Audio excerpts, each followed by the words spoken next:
Loopy Tuesday. Welcome. EJ Smith is here to tell us what the coordinator said. We'll probably talk about Jalen Hurts coming up next on the PHLY Eagles podcast.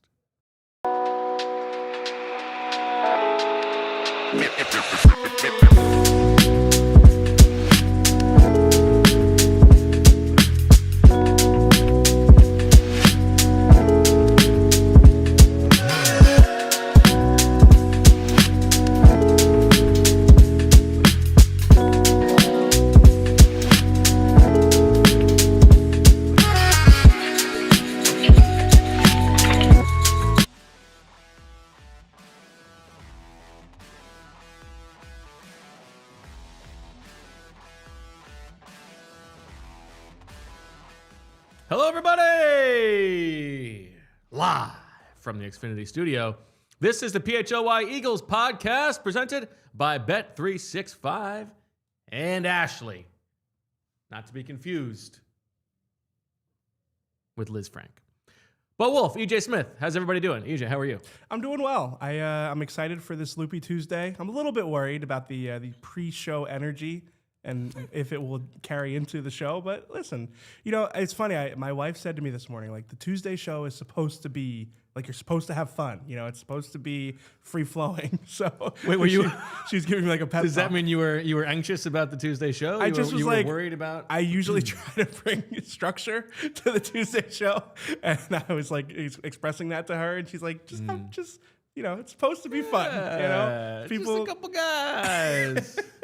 The people know what the Loopy Tuesdays are about. So I'm excited for the show. It's gonna be fun. I mean, I'll tell you one thing. I am running on fumes. Yeah, well, I mean, that's why it's a Loopy Tuesday. Everybody's got to check out BG Unblocked. Very exciting this week. Yeah. We have a guest. Oh, you have a guest? We have a guest. You didn't even tell me that. I just thought it was going to be a great conversation. I asked you how it went. I got to tune in just like everybody else, though. I'll tell you who the guest is. Well, there's actually two guests, but one of them, Brandon Graham's wife, joins the show. Very interesting. Yeah, very interesting. Okay. A lot of fun conversation. Find out who's better folding laundry. I already know the answer to that one. You think you do. Oh, but you might not know. A little tease. Okay. A little tease. And also some really good insight from BG into, balancing the noise with the job that needs to be done and all of that stuff. Well, that's a great segue into what I want to discuss here. I think because being at the NovaCare complex this morning, there's a significant, there's just a real gulf between like the conversation you have with Vic Fangio when he's up at the podium and he's in a good mood, he's making jokes, he's talking about college football. And it's deserved. His unit's playing incredibly well. I realized what I just did there. We're gonna just plow right through it. And even Michael Clay spends his time talking about the fake punt that they snuffed out. Yeah, I love that. And then Kevin Patullo gets up to the podium and the mood shifts. All right. Yeah, it's a lot different. Here, eat this steaming pile of crap. So I figured it would be good for us to kind of continue the conversation we finished yesterday's show with about as Fran put it, is this the rock bottom for the Eagles offense, and where does Jalen Hurts and the Eagles offense go from here? So I've got some comments from Kevin Patullo here, but I also think, honestly, I think that there is a larger conversation to have about what's next for this Eagles offense. It really has been. I said it yesterday. I feel like the bye week came at a bad time for them. Ironically, it felt like they were finally making some progress, and I just don't really know what this offense needs to look like moving forward. So I'm hoping that we can get some answers by talking it through here. Okay. So do you want to start with what Kevin Patullo said today, or do you want to start with the speculation of what comes next, or do you want to start with the reports about the way that Jalen is viewed in the locker room? Yeah. So why don't we go to Kevin Patullo on Jalen Hurts' performance here? Low foot to two. Because I did think he was a little bit more generous when evaluating Jalen Hurts' performance against the Lions, and a lot of the Bye, Julia. Goodbye. Oh wow, she just completely no-sold us. I mean, that wasn't even a no-sell. She's like, "Who are you?" Yeah. She's like, "Bo Wulf, who?" Unbelievable. Never heard of that. You think you know a person? I mean, she's also probably busy. To be fair, just got to go home and work on that BG edit. It's exciting. I'm excited to see it. So, So anyway, have you ever been in that women's bathroom? No, I have not been. I went in for the first time this weekend. Should you be saying this on air? Is HR going to have an issue with this? There was no soap. in the men's room. There is no soap in the men's room. I have a story about that, but go on. So I announced loudly to Julia, I said, heads up, I'm going into the ladies' room to get some soap, because there was also no soap at the kitchen. Tell you what, no urinals in there. I almost cursed in the A block of the show. No duh. I can't tell you the last time I've been in a women's bathroom. You should try it more often. It's probably been decades. I mean, I'm not saying I have never been in a women's bathroom, but probably when I was like 4 or 5 years old. It's like walking into a new world. It's kind of exciting. Don't they sometimes have couches in them? Is that still a thing? It was a thing when I was that like one 4. does not have a couch. Okay, yeah. It's missing a lot of things then, huh? Lindsay, do you also get very excited to walk into a woman's room?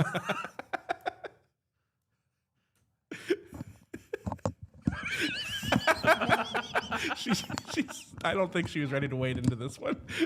I was stuck. No, I do not. But I have a funny story. Okay. My first day, I didn't realize, I didn't see where the women's room was, so I was just thought maybe it was one. Right. Yeah, it is hard to find. So I went It looks in the like men's room. the door here. It looks just a like it's wall. just an individual bathroom. Yeah, so I was then I was just oh, I guess I'll just use this. Nobody's here. So. Good for you. So you have experienced this wrong bathroom here. Yeah. See, you're the only one who's only stuck to one bathroom. I know. I'm What a prude. Very close-minded over here.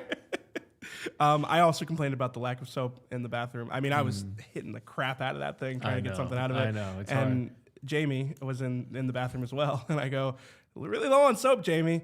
And he's like, yeah, I sent a message. And I'm like, oh, no, I wasn't holding you to account for the lack of soap. I just. Well, that's a whole different story, because poor Jamie has had to do other bathroom cleanup.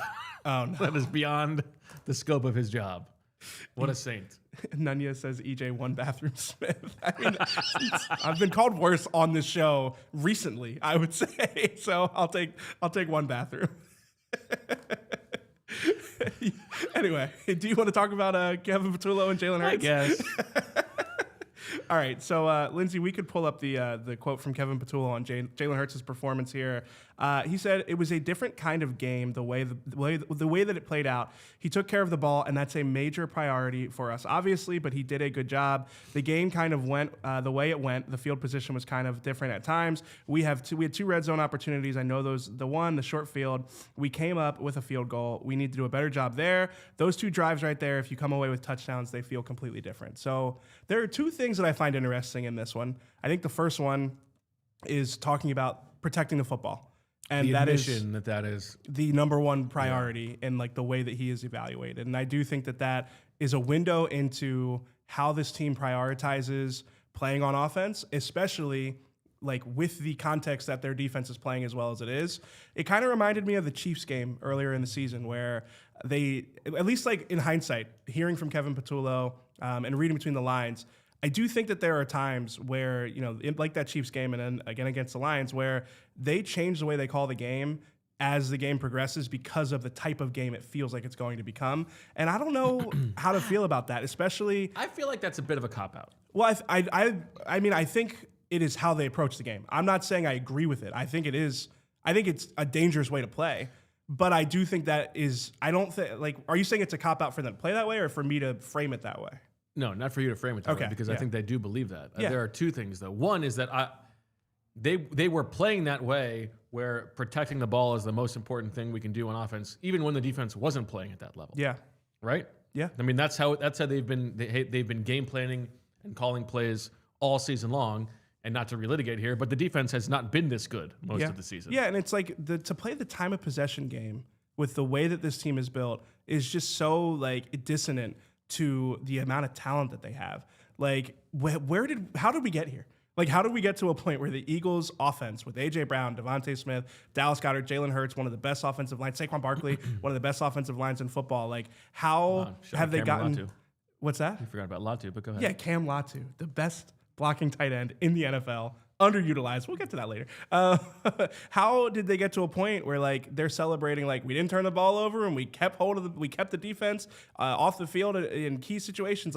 How did we get here? I totally disagree intellectually that if I know my defense is awesome, to me, that should embolden you to be more aggressive. Yeah, because they can cover for you. Yeah, right? as much as like Dan Campbell is kind of the butt of the joke this week because of how aggressive he was on fourth down, there is like a little bit of like that is the other way to look at it, where it's like you trust your defense in a short field, you trust your defense in difficult scenarios, and obviously it paid off for the Lions defensively. It was just a matter of their offense couldn't get going. But even that, like, I don't know, and I wanted to ask you this as well. Like, if you're the Lions, the conditions. Let's put the conditions aside for a second. Like, how do you feel about if you had to come back to the Link and play the Eagles again?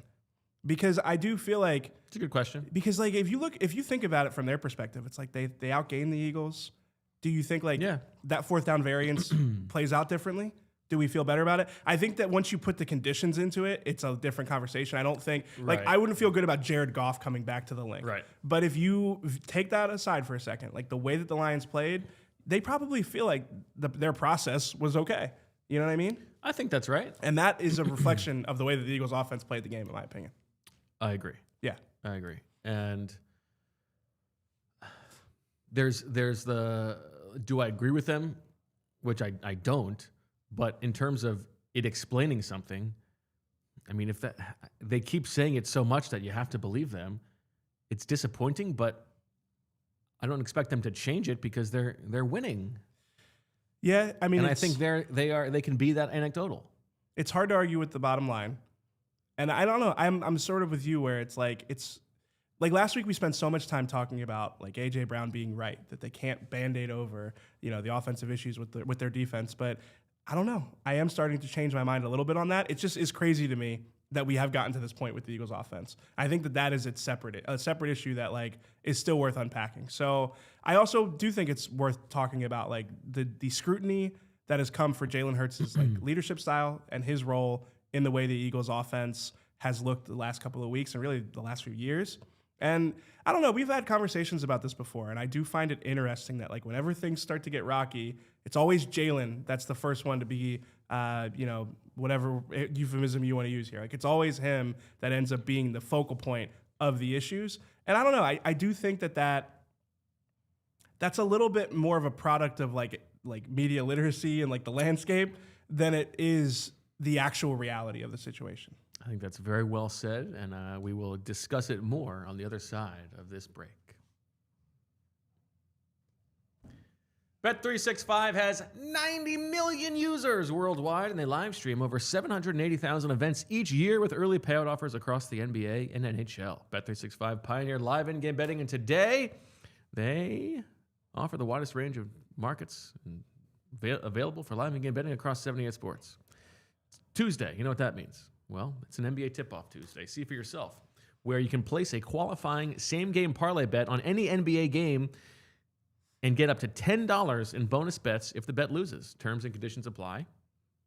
And remember, new customers now get $150 in bonus bets when you bet $5 win or lose. Sign up, use the code PHLY365, deposit $10, and place a bet for $5 to get $150 in bonus bets if your bet wins or loses. Bonus bets can be used on the spread, totals, player props, futures, and more, whatever the moment.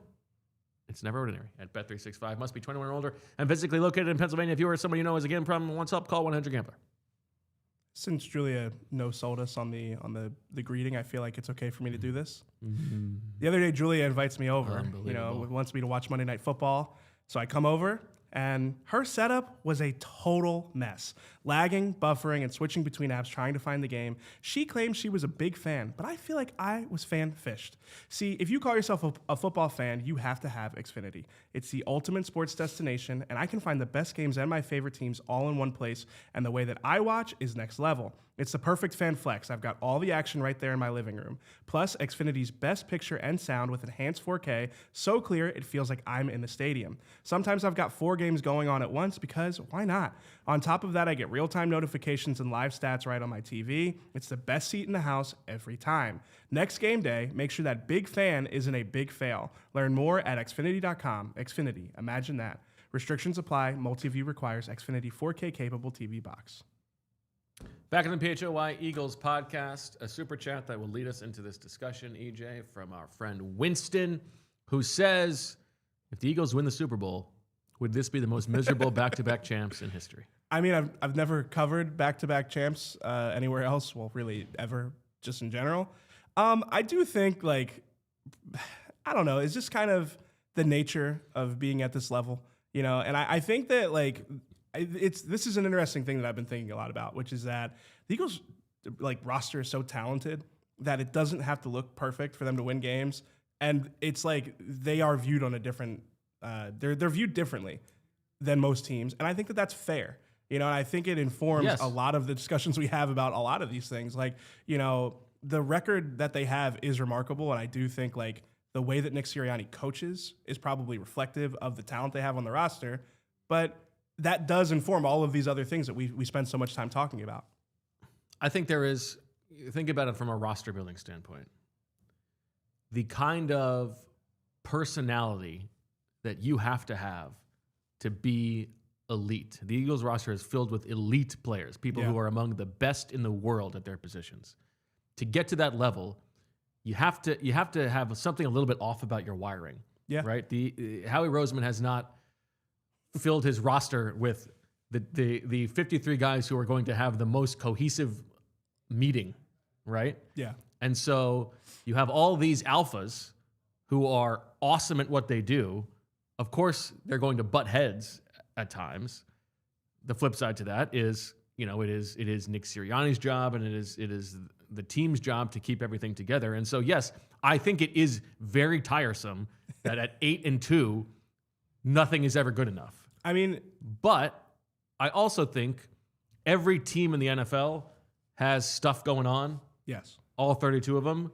And the Eagles deserve some credit for, maybe it's because it's kind of like a Bane thing. Like those like we were born in the dark. Like this team is built from mess. And so they're able to win with mess. It's very well said. Yeah. How many people at the top of the Eagles like brain trust here? So like we're talking Jeffrey Lurie, Nick Sirianni, Howie Roseman, and Jalen Hurts. Not in that order. I just kind of threw them out there. How many of them watched that Michael Jordan clip from The Last Dance where he gets like choked up talking about how like not everybody always liked how he was and how competitive he was and everything else. And he, you know, if you don't want to play that way, then don't play that way. Break. You know, like that clip that I remember because it was a great clip. How many like of the people at the top of the Eagles brain trust watch that clip and they go like, yeah, like that's what it takes. I think we know the win. quarterback, right? Well, yeah, but I think Nick probably as well. And honestly, I don't know. I mean, I don't know if Howie would like watch that specific clip and be like, "That's great." Of all the Jordan stuff, I actually don't think that Jalen is not an a-hole to guys. Yeah, maybe in not paying attention to everybody. He doesn't have time the for complaint a you lot might of those hear, things. Yeah, right. And so it's more ignorance, not like actual ignoring people. It's like then it is like indifference. I think indifference is the word. Right. Yeah. It's like I've got too much to do to be bothered with checking in on the third string tight end to make sure he's having a good day. Yeah, he's like singularly focused in that way. But it's not like going up to the left guard and saying, you messed up that block, do better. Yeah. You know? Which I think leads into a lot of like the stuff you're starting to see reported about frustrations with his approach and his demeanor. And honestly, like similar to the AJ thing, I feel like this has been a constant for the last few years. And again, when things aren't going well, it's perceived differently. And I'm not saying that like all of it's unfair, but I do think that like the admission that like this has been something that's happening, this has been happening for years now, speaks to the fact that they can win with him being like this. Like they have won with him having this approach. So I don't know. I don't think it's anything new. I don't think it's anything different this year. If anything, like you may hear things about him being like better in these types of situations, being more open with his teammates. So I don't know. I think that to say it's overblown is probably not the right way to express it, but I do think that, again, like we talked about like the media literacy, I think the reason that this is the stuff that gets out is probably because Jalen doesn't like work those channels as much as other people. Just to explain that, the thing that is overblown, I think, is that when the offense looks the way it does, and there are a lot of people who have to, you know, avoid blame. Yeah. Those people are probably more likely to seed out their side of the story than the quarterback is. Yes, especially because of this quarterback. Jalen Hurts I'm sure he is more aware of it than he lets on, but I do think, again, that singular focus, that indifference to a lot of elements that maybe would be more like, I would say like almost human nature to care about. Yeah. I think he has shut a lot of those off. Yeah, I do. Like there are people who say, "Oh, like I haven't heard about this thing," or like I'm only aware of this, but it doesn't matter to me. And you know that it actually matters a lot to them. I actually believe with Jalen that he is aware, but he really doesn't care that much. I think he does care about the fact that there seem to be people in the building who don't have his best interest in mind. Yeah, but I think and are slinging arrows in his direction. Yeah. But I think he cares in so much as it taking away from what they can accomplish as a group. I was going to say, like, the one thing, because we talked yesterday about the straitjacket comment and how sometimes you can't always take everything he says at the podium completely, at his word, because I think that there is some framing there from him in that particular subject. I think there have been times where, it looks how Jalen Hurts wants it to look, and then the straitjacket comment are at odds with each other. So I think that there are examples of that. But I also think that, like, it is a blessing and maybe sometimes a curse in how the offense looks that, like, he truly does only care about winning. Like, that is a lot of guys talk about it, but, like, he lives it. And I think that this is an example of it, where there is an indifference to, like, the notion that people are frustrated with him coming out, because it is like, does this really affect anything? Does this affect the bottom line, which is the wins and losses? And the thing that Brandon Graham and I discussed today is there is a difference between, airing dirty laundry and having these discussions in service of finding solutions. Yes. My dad has an expression for this. Okay. You can be problems oriented or solutions oriented. Right. Yeah. Exactly. So, like, maybe it's not the cleanest way to do it, but if it brings about a difficult conversation that needs to be had in order to change the offense for the good, okay. Then there's the stuff that's like only drama for drama's sake. Yeah. Yeah, right? Exactly. Being problems oriented, being the guy in the bathroom that goes, "We don't have any soap in the bathroom," and Jamie's like, "Yeah, I'm literally working on it," and then you feel like a jerk because I wasn't trying to make it seem like it was Jamie's job. This is a window into my mind, by the way. Like, anytime I have a social interaction like that, I'm just haunted by it for the rest of the day. So if you're watching, which you probably are, Jamie, I apologize. I didn't mean to make it seem like it was your job. Jamie, EJ's sorry. He's on the other side of the wall. I could probably. He's not going to forgive me. He didn't knock back or anything. Yeah, that's true. He's in a meeting. Probably. Doing important things. Big meeting guy. Big meeting guy. Okay. Now, all of that said, let's be solution-oriented for the offense. What do you think is a reasonable fix here? Because I don't, like... It is hard to square. I don't think Jalen is playing at the highest level he's played at, especially the last 2 weeks, obviously. I actually thought there have been times this season when he was playing as well as he ever has. Yeah. It feels like he is seeing things quicker. And so it is hard for me to disentangle the coaching stuff, because even if you believe that, they're playing on offense the way that Jalen wants them to play, he's the constant, all of that stuff. Well, if it's not good enough, it is the coach's job to get him to play a different way, right? To design things differently and to convince him to do it. That's part of the job. The more that this happens, the more I become kind of on Jalen's side in the drama aspect of it. Yeah. But I do need to see him play better. Yeah. Yeah, it is tricky, because it's like, I was going to say that one of the things I think, we talked with Fran yesterday about how it felt like the Eagles really pared back the passing game against the Lions. It was like, we are going to run the concepts that we know. They're basic concepts, but we are going to get them right. And like, I think that left a lot to be desired. And we've all seen like the AJ Brown route tree, in this game. And to me, the plays it's like that Fran broke down for us yesterday. Jalen is missing stuff, and he is absolutely a part of the problem. Right. So I want to make sure that we qualify for that. But I still think, like, if you're the Eagles coaching staff and you feel like when things aren't going well, we are going to simplify it to the point where, like, you kind of like are kneecapping the offense anyway. So to me, it's like there needs to be a wider variety, and there needs to be like a more varied route concepts where you can access easy completions, you can access different parts of the playbook and not be so one-dimensional. But again, maybe the reason that they're not doing that is because the quarterback isn't in favor of that approach. So again, I want to leave that open to possibility there, but I do think what we saw, the approach that we saw from them offensively against the Lions, like, that doesn't do anybody any good. Like, the way that they played, the way the basic approach that they took, like we saw how that worked. So I don't think that that's the answer.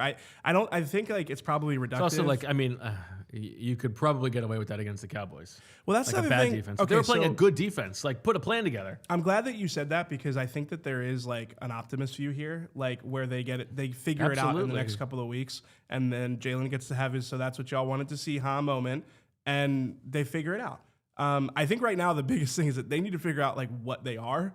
And that I don't have a great answer for you or for them. I mean, it's been 11 weeks, 11 games, or 10 games, 11 weeks, and they still haven't figured this out. At this point, that means that it's a harder question to answer than you and me are going to figure out on this podcast studio. Yeah, I mean, I feel like I don't. The under center play action stuff is nice. Yeah, it was a nice couple week if you get dalliance Latu on the field, but it isn't really who they are. Like they were better on early downs with the run game. Yeah. So, and Patullo mentioned that like that they just like had the negative plays and that really messed them up offensively. They have too much talent for that to be like for that to hold weight for me. You know. I even like. Even the uninspiring versions of the offense that has been just okay this year, I think is fine. Like a bunch of deep shots, protecting the ball, sprinkle in a little bit over the middle of the field, but like do the stuff that you know that you can do. And I guess that's not what a ton. is it? Yeah. But like, I agree with you. I think that like if you became, I think the 3 and out thing is sticky at this point. Like I don't think they're getting out of that. It just means they're bad. Yeah. Yeah. But I think like if you're going to be that offense and you have a defense you trust as much as you do, maybe you do really lean into like, we are just hunting explosives the whole game. But that invites risk, which is a big part of how they're. Have to. I mean, yeah, if it's sideline downfield shots. throws are not that. They're not that risky. Yeah, and if middle they get of, picked off. It's middle field. Yeah, it's like a punt. Yeah. I think that would be a good approach. I think that being like the explosive, like don't be a success rate team. Like they have not been a success rate team this year. Be the EPA team. Be the 20+ plays. And if you can do that without inviting too much turnover variance, then you kind of get the best of both worlds, which is what Nick Sirianni's always after. So I agree with you. I think that is what it needs to look like. And we can get to this. Like if you're going to be that team, you need your receivers to like track the ball. I am sticking to. I think that Devontae Smith should be the featured player in the offense. I think that's fair. I think he should be the most important player in the game plan every week. He's the one we can move around. He's the one who manipulates space better than anybody. You know what? He's your on-schedule receiver. He's the guy who I am designing the game plan around. Yeah, I think we're there. I think we are there. So we have a quote from Kevin Patullo on AJ Brown. Do you want to do it before or after the break? Let's do it before. Okay. So on AJ Brown, Kevin Patullo says, or specifically on the deep shot to AJ Brown, where it seemed like AJ slowed up. It was a very tough look. Sure. Kevin Patullo said it was a 3rd and long, and he got kind of tangled up with the defensive back. I'm not so sure he located the ball wholeheartedly. We've just got to continue to find ways to just connect on those things and work on them in practice. And really, throughout the history of it, Jalen and AJ do an unbelievable job of connecting on those kind of things, and we'll continue to throw them to him because he's going to do his job and get open, and we usually hit them. So the wholeheartedly, yeah, I think that's just a misspeak. I think to give him a little bit of like help here, I think he was saying like he didn't locate the ball like entirely or like totally, but it is interesting because I almost do wonder if it was Freudian. Because when you watch the All-22, it is like, it wasn't a wholehearted effort to locate the ball. But yeah, no, I do think that if you're going to be that offense, like those guys, it invites like that human element back into things where it's like you might go a quarter or two without a target or without a catch, but it's the possibility of getting one that you have to be running hard for the whole game. Yeah, especially if you're going to be asking for the ball all week long. It was tough. I mean, again, I have been defending AJ all season. I sat in this exact spot, pounded the table and said the year of AJ Brown. I was correct about that, to be fair. Yeah, I agree. As I said, yes. But yeah, I've been defensive of AJ all year, but the Broncos, the missed shot against the Broncos was really bad. I think this one maybe was even worse because of the context of like, He spent all week complaining about wanting to be a bigger part of the offense. And that was a big moment in the game on a 3rd and 15.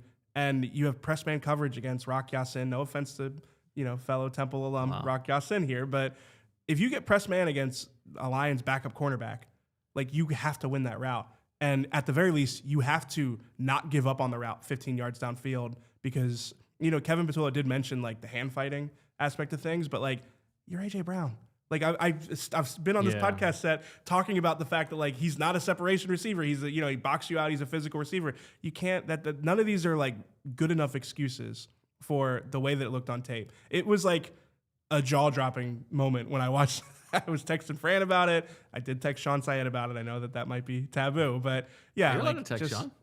Okay. I mean, maybe I should create a group chat with Fran and Sean without you. The hell? I mean, you get too many people in the group chat, it gets kind of chaotic. Let's take a break. Can't stand talking to you right now.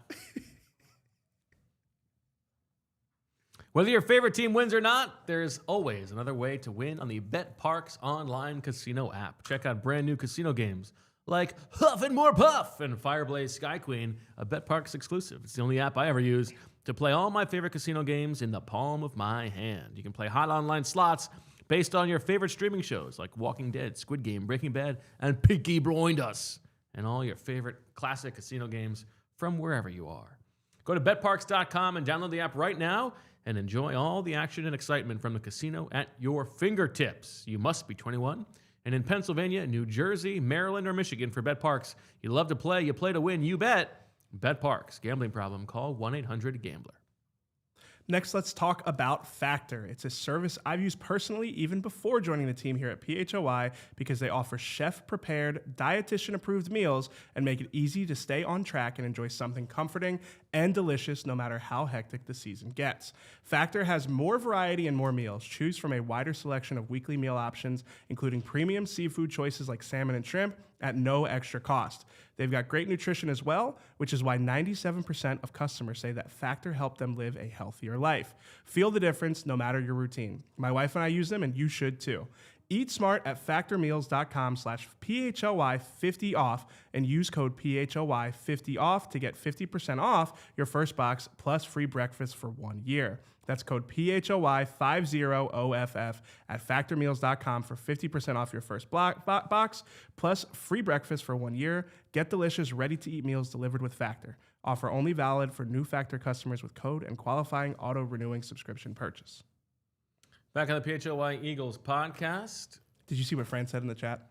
He said the group chat can always use a ha from Bo. Now, you might think that's him like standing up for you, but I think...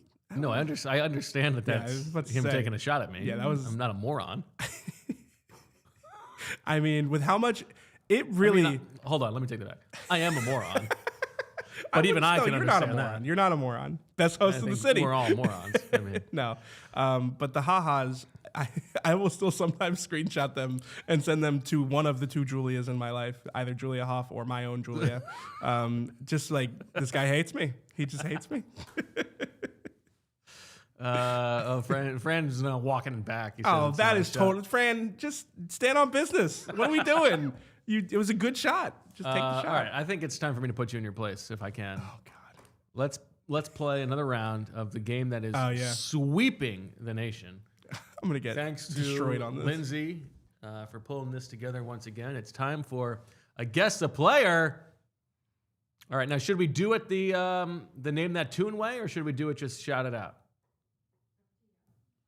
What do you mean name that tune? Well, it would be like she tells us there are like 5 things, and we say, okay, I can name this player in two. Let's do that. I mean, you want to do that? You're gonna beat me, which really bothers me. But I'm so bad at these games. The other way to play it is you just see it all. She shows it up, and then whoever yells it out first wins. But once you yell it out first and you get it wrong, then the other person can just wait until. No, I like going one by one. I think that's more fun. And honestly, Lindsay did the work so she could do it one by one. You gotta give her credit for that. All right. So whoever shouts it out first wins. Here we go. Somebody says DeMarco Murray. I love that.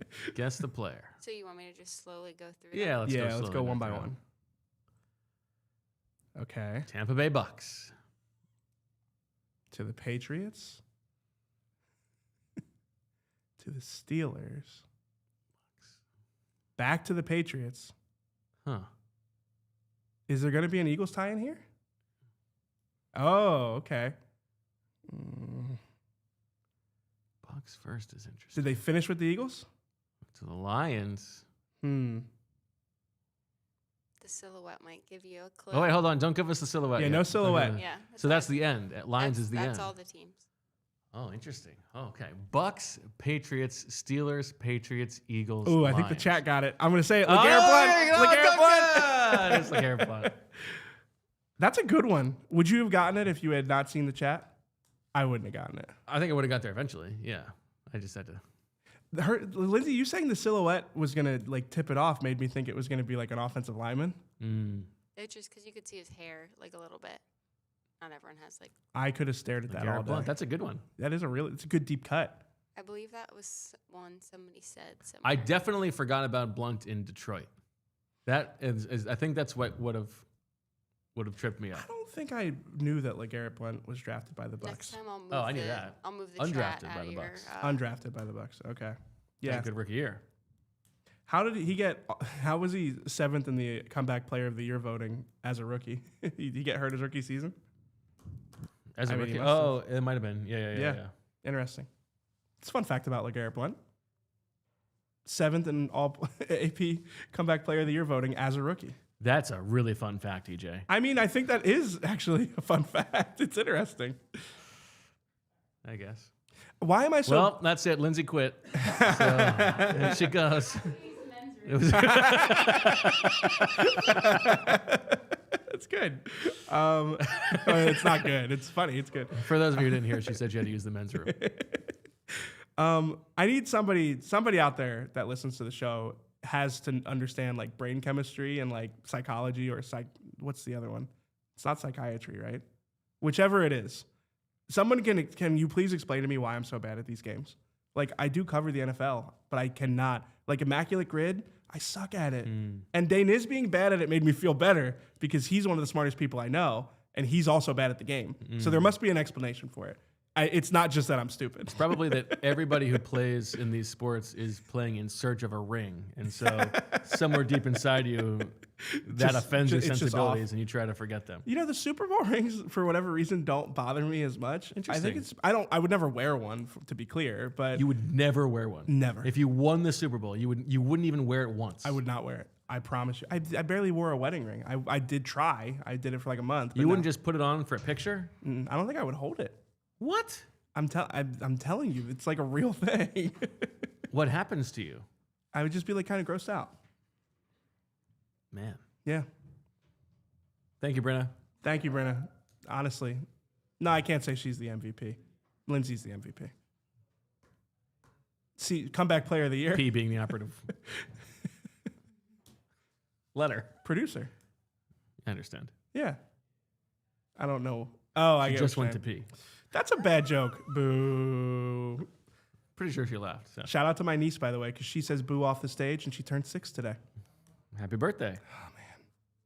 I mean, you're a parent, so you get it more than I do. But. Well, you have a dog, so. Well, they grow up so fast, man. Like, I don't know. It's weird. The older I get, like the young kids, like how quickly they become like little adults. It's crazy. It's a trip. Amen. I mean, you would know it better than me. I agree. Okay. All right. Anything else on the offense that we? Oh, you know what? Let's get to a couple super chats that we have. Go Birds says, how big of a factor do you think the weather has played the last 2 weeks? I feel like AJ, Devontae, and Jalen struggle in bad/cold weather. I wanted to get to this. Very good point. So I appreciate the super chat because I do think the weather played a bigger factor against the Lions. I think this week more than Green Bay. Yeah. I think that wind is the most significant thing in a game. If you look at some of the drops from Dallas Goedert and even Devontae, you know, your guy, let's give him some cover here. I think that it was like it seemed like it was hard to judge like how the wind was going to affect the throws. So like it was harder to gauge like, you know, like you just saw the amount of drops on both sides of the ball. Like I think Jared Goff like is notably usually usually struggles in those elements. But I think the uncharacteristic drops and really the passing game in general was affected by the win more than maybe we thought after the game. I think that's fair. Yeah. Do you think it changed the way they called the game? I think a little bit, yeah. But I don't think it was like they were conservative because of the way that the weather affected things. I think it maybe was like direction of the field that you're on, maybe some of the directions of the play calls. I think that stuff was impacted by the conditions. Yeah. Chase Daniel Plainview. Despite all the angst, Hurts and Sirianni's relationship seems as stable as ever. Do they enable each other's worst offensive instincts? I think that's trenchant analysis. Yeah, it is. It's just a funny way. They do seem on much better terms than it's than after the past. 2023 season. So much of the scrutiny was Hurts and Sirianni's relationship, and now it really has shifted to Hurts and like other players and just like the perception in the building. And yeah, I do think that is reflective of the fact that they have kind of figured out their common thread, which is wins and turnover avoidance. Do you think that plays into if there is a Jalen Hurts perception within the locker room problem that he is now viewed as like in the lockstep coach's boy? I think like in lockstep with the approach that they want to have. I think that's fair. But I think that's always been like when there's like the sentiment out there that the players are frustrated with Jalen. I think that the players would be frustrated with the approach. And I think to put it squarely on Jalen is a little like. I think it is not. It doesn't include enough of the coaches' like decisions and how they play. If that makes sense. Yeah. Like I think that if you are putting like the Eagles' offensive approach solely on Jalen, I think that's short-sighted. I think that it is much more of the trio of Nick Sirianni, Kevin Patullo, and Jalen Hurts. And yeah, I do think that is probably where like the most guys agree with AJ Brown. But like, did Jalen Hurts, Nick Sirianni, and Kevin Patullo agree with AJ Brown? Yeah, I mean, listen, these are high focus jobs. Heavy is the head that wears the crown, right? And so the team is 8-2. Nick Sirianni, everybody in the town thinks he's a moron.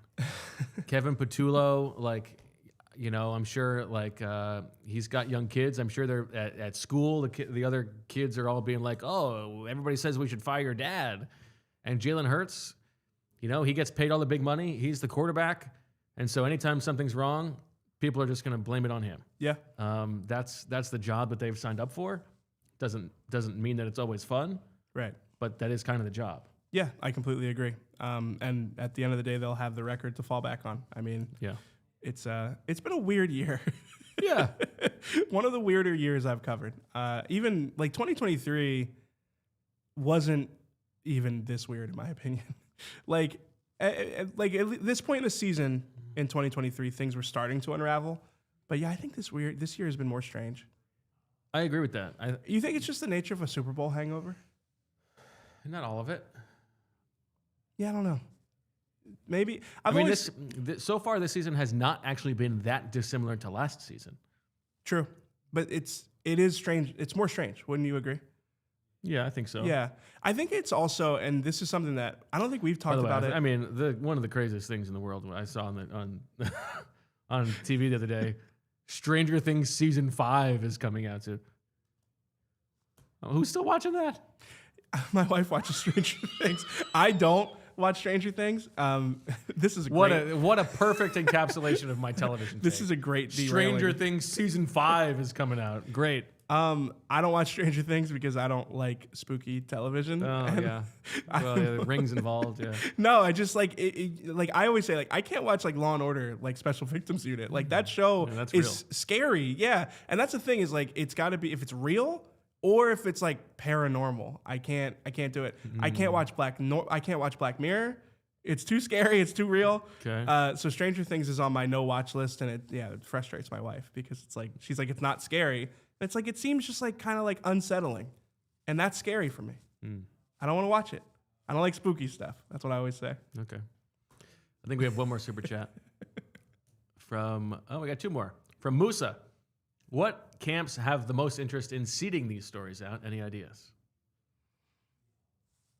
I mean, I'm not gonna play the guess the source game. Yeah, that's tough. That's pretty irresponsible. But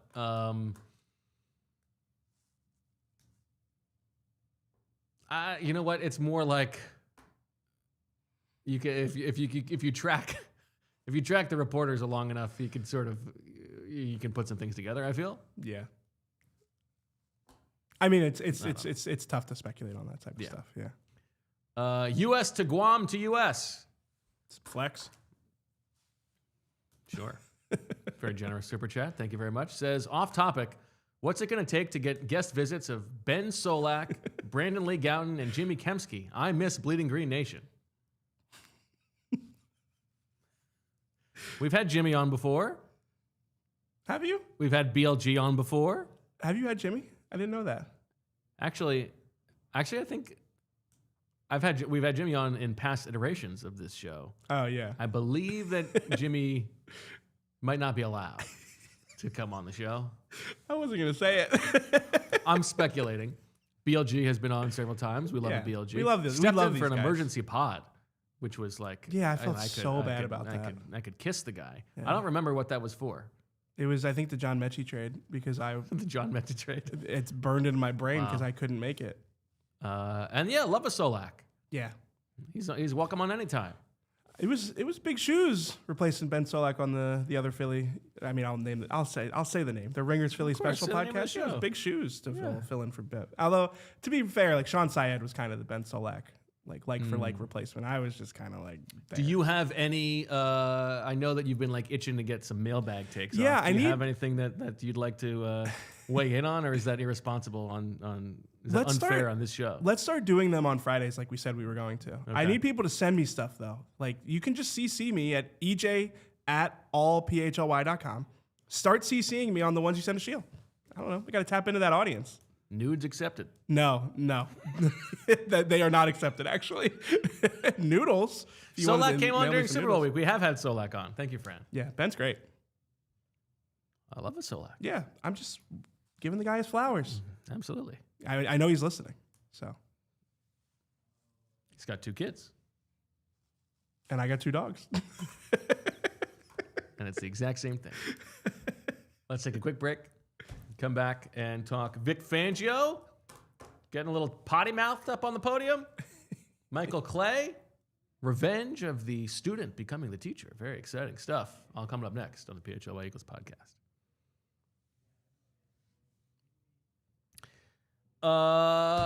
Game time. The best. If I am ever going to an event, the only thing I use is Game Time.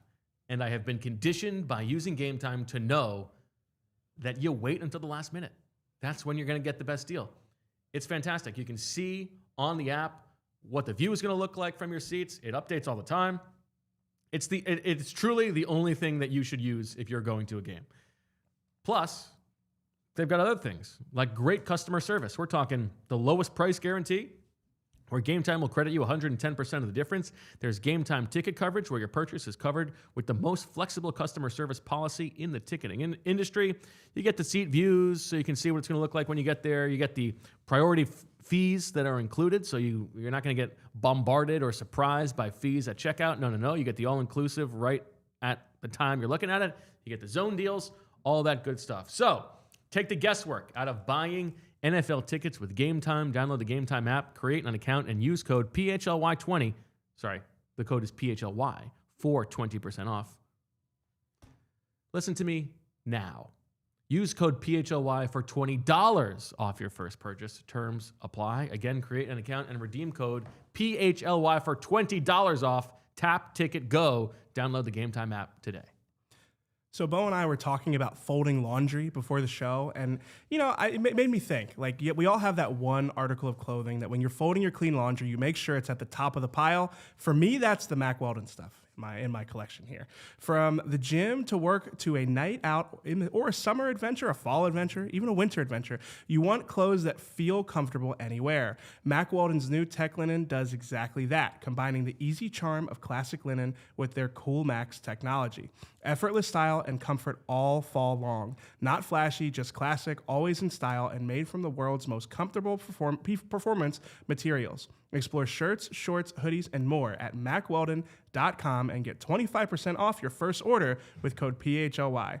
Get breathable clothes you can feel comfortable in all fall. Go to MacWeldon.com and get 25% off your first order of $125 or more with promo code PHLY. That's MacWeldon.com, promo code PHLY. Back in the PHLY Eagles podcast, a good point from Rad Frack in the chat who says he or she just clicked as the 38th liker of the vid. 279 watching. What are the rest of you lazy bums doing? Smash the like. You catch more. What is the expression? You catch more flies with honey than vinegar. You have to like coax them into liking the video. You can't ridicule them. If you're not going to like the video, get the hell out. We would appreciate if you like the video. You know, it is like the type of thing where you would never listen. It's noise. You hear this and you think, well, it doesn't matter. Guess what? We need it. There's a certain video game streamer that we cannot get too into it because we just can't get too into it. But he has an expression that I like. I don't watch him anymore because of certain things that we are not going to get into.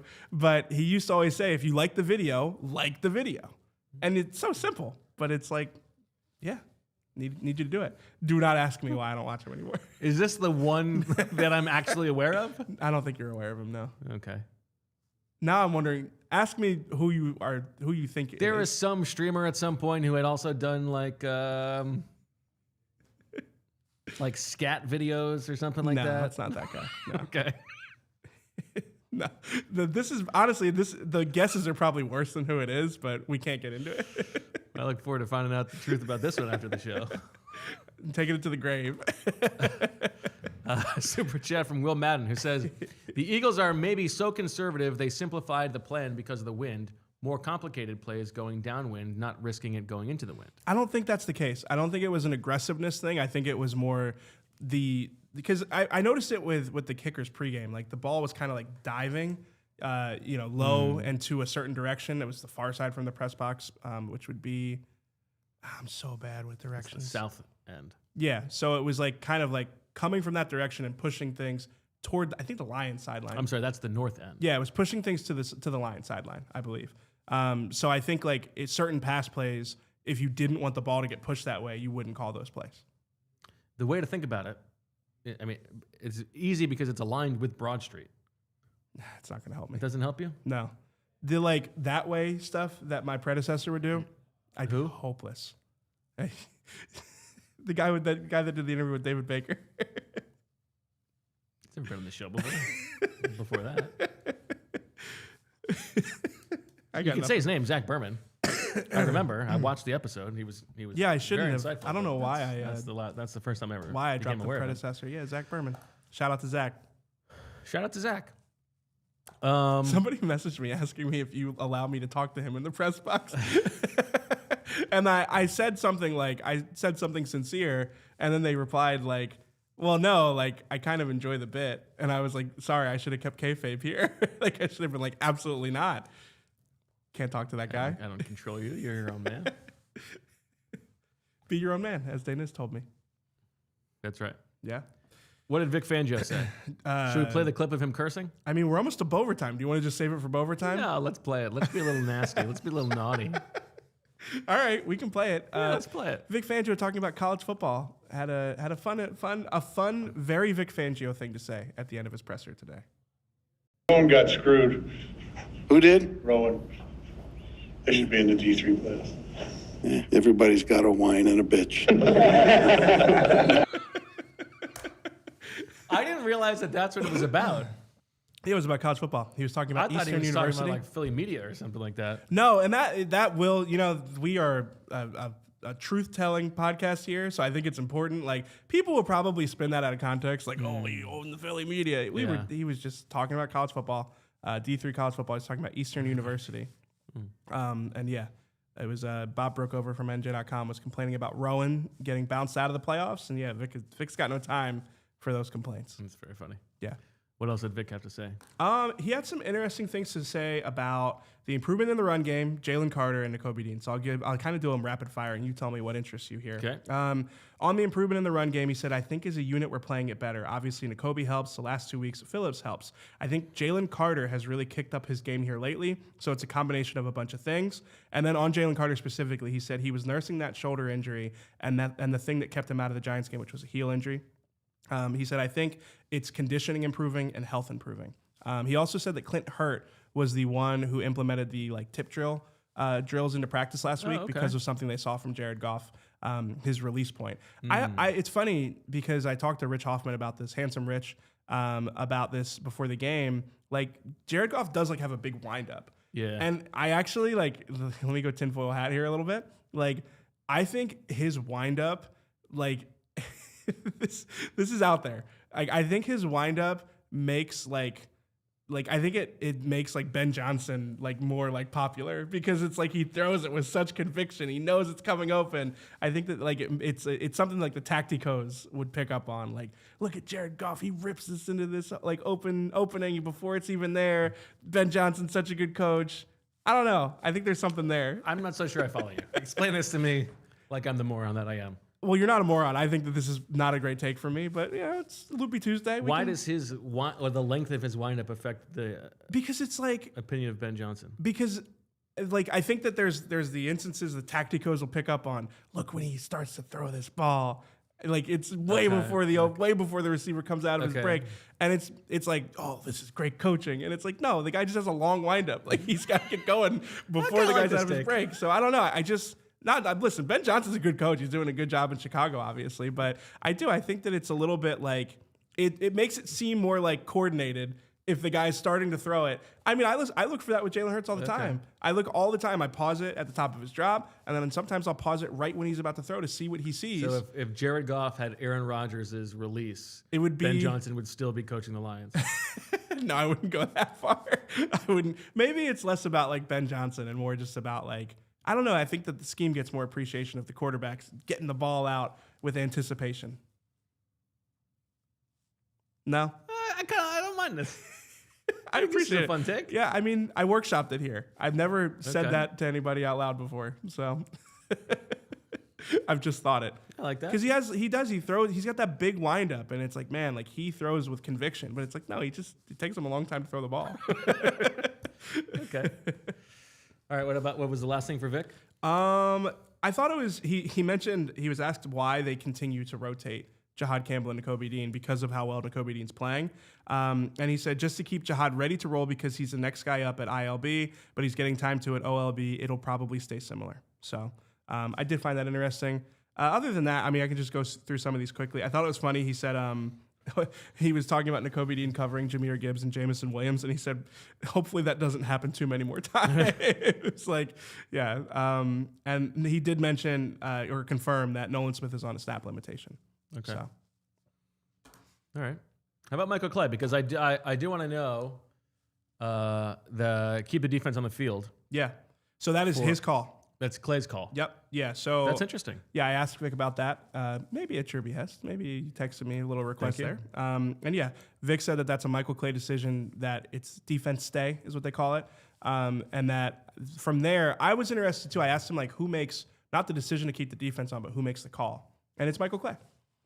Well, what I love about that especially is Michael Clay came into the NFL as Dave Phipps' quality control coach. Yeah. So this is a really beautiful full circle. The student has become the master. You're gonna test me, and I am ready for everything that you are bringing. I love that. That's fantastic. Yeah. So I did ask Michael Clay, is the familiarity with Dave Phipp part of knowing that they're going to go for the fake punt? He actually was quick to give somebody else credit. So he said the Eagles director, I have the title in front of me because I don't want to mess it up. It's a long title. Director of Football Ops and Pro Scout Amina Soliman was actually doing advanced scouting and saw how frequently the Lions run fake punts and the types of fake punts that they run, and that she was the one that notified them to kind of work that into their game plan. So he was very much quick to give her the credit. That's awesome. For finding that scouting. Yeah, it's very cool. And listen, you talk to people around the building. Yeah, very impressive. Everybody loves Amina. Mm-hmm. Rave reviews from everybody. Yeah, that's awesome. Temple grad too. Al's everywhere. There you go. Shout out to Amina. Yeah. Lindsay. You can't be mad at her. She's just doing her job. MVP. For those, we'll talk about it in overtime. Those were jazz hands you gave it there. That's my impersonation of you. No. mean, that's like me bringing the Bo energy to the show. Get out of town. MVP, most valuable producer. Okay. The graphics, the guest the player, making sure you don't miss overtime. Yeah, she did great for 59 minutes. Oh, no, don't do that. Don't do that. Yeah, welcome to Bovertime. I think that's pretty much all my notes from coordinators here. Are you reading my notes? No. Vic Fangio was complimentary of Andrew Makuba. That was the other thing. What did he say?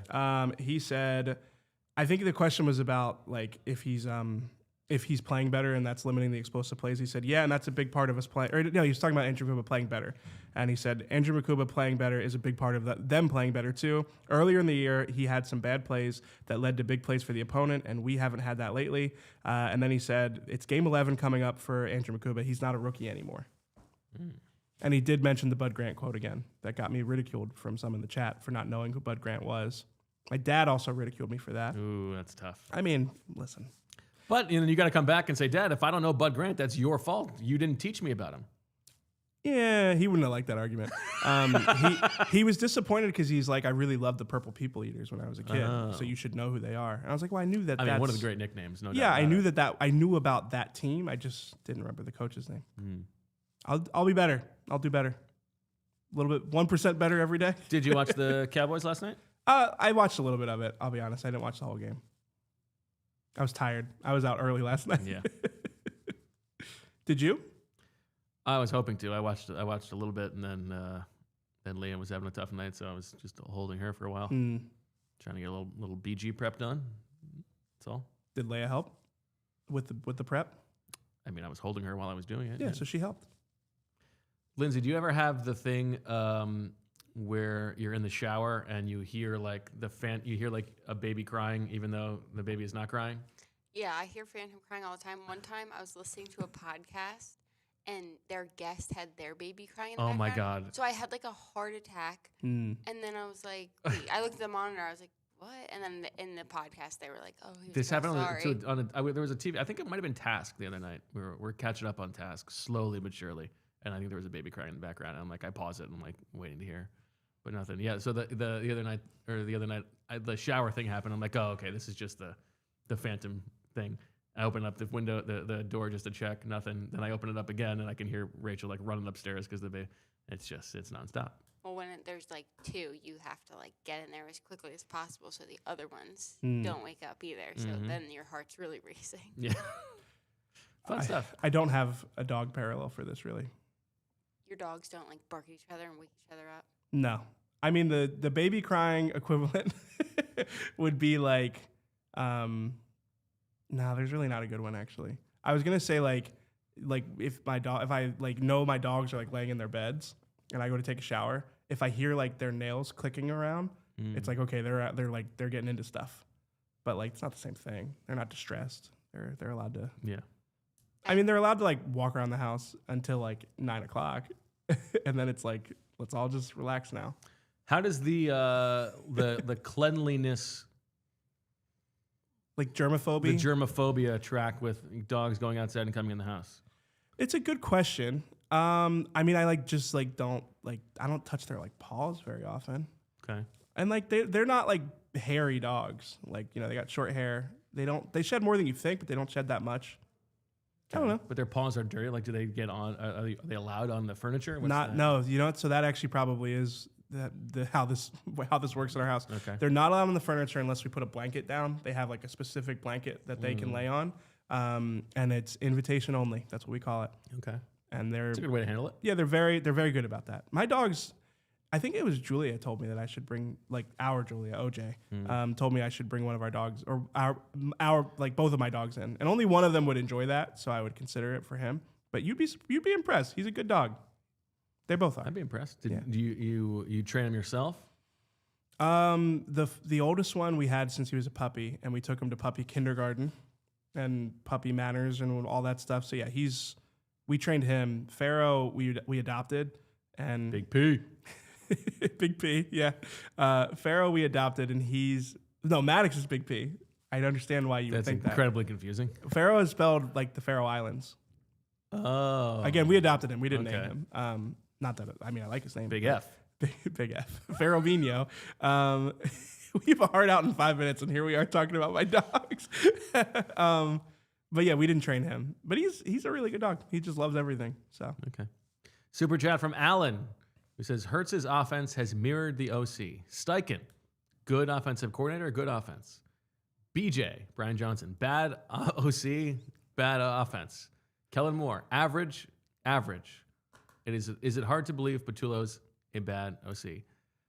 I feel like that's a little bit reductive, right? I do. You think that Steichen is good because the offense was good. You think that Brian Johnson been good was in bad Indianapolis too. because only this year.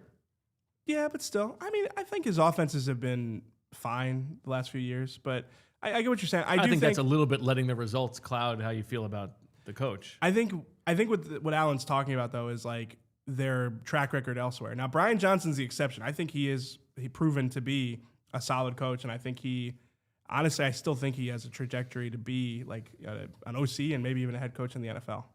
So that one might prove to be the exception here. Okay. Anything else on your mind? I don't think so.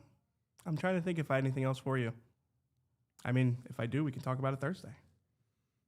I know, but why waste? We got 4 minutes. We can just hang around in. If you want to chat for the next 4 minutes, we can. I'm trying to think of what else I could talk to you about here. We've been going long on a lot of pods recently. Have you noticed that? I said it to Julia the other day. I was like, I think we've done like 7 hours of podcasts in the last like 3 shows we've done. I noticed. And Julia got stuck on one of those. Yeah, Julia did 2 hour Julia shows. did get stuck. The Thursday, Friday shows are long. There's a lot to get to. No, it's good. I think it speaks to the fact that we just enjoy talking to each other. I think it's a good thing. Yeah. I agree. I'll give you a question to end with. Okay. Tom Brady cloned his dog. You don't have dogs, but would you clone your dogs? Absolutely not. I think that's really strange. Listen, to each their own, but I don't know. The cloning thing to me is a little bit, it's like I said earlier, I don't watch Black Mirror. I don't think I could clone my dogs. I don't think my dogs would want to be cloned either. Certainly not by Tom Brady. This is all like soft launching him trying to clone himself. Well, he is invested in the company. It was, yeah. I don't know. Will you hate there's animals? there's almost nothing that Tom Brady does that I would do. Lindsay, do you have a dog, and would you clone your dog?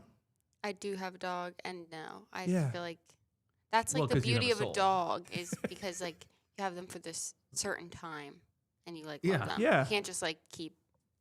Yeah. Yeah, Repeating. like one of the most special. Tom Brady's gonna go to one of those companies and then have an AI recreation of his dog. And you're like, one of the most. woof.